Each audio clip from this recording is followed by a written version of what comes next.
A darkness like never before. Millions are suddenly without power. Was this a cyber epic, a grid failure, or something even more sinister? The truth will shock you. Spain's Prime Minister says there is no conclusive information on the cause of the massive blackout that plunged the Iberian Peninsula into darkness.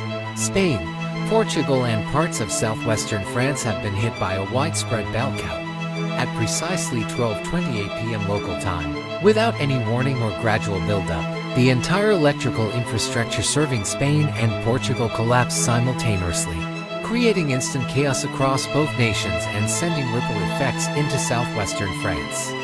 Bustling city centers became paralyzed as traffic lights failed, metro trains froze in their tunnels, and hospitals scrambled to activate emergency protocols. The normally vibrant streets of Madrid and Lisbon transformed into eerie, silent landscapes as businesses shuttered, ATMs stopped functioning, and communication networks became overloaded with desperate calls from frightened citizens.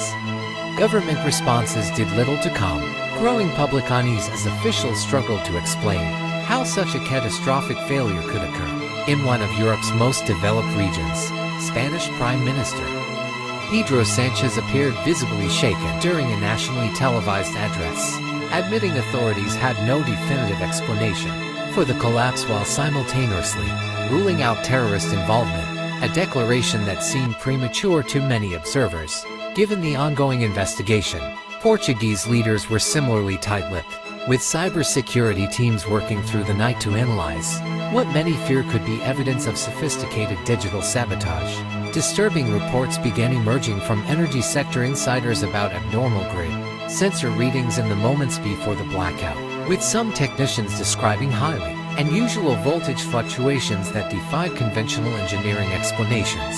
As night fell and power gradually returned to major urban centers, the questions only multiplied. Energy experts worldwide expressed bewilderment at how multiple redundant safety systems could fail simultaneously across such a vast interconnected network.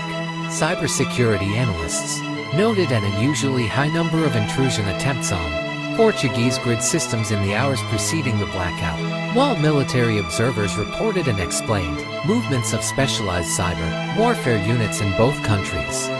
The event has exposed terrifying vulnerabilities in Europe's increasingly interconnected energy infrastructure, with many now questioning whether the very systems designed to prevent such catastrophes might actually make continental-wide collapses more likely.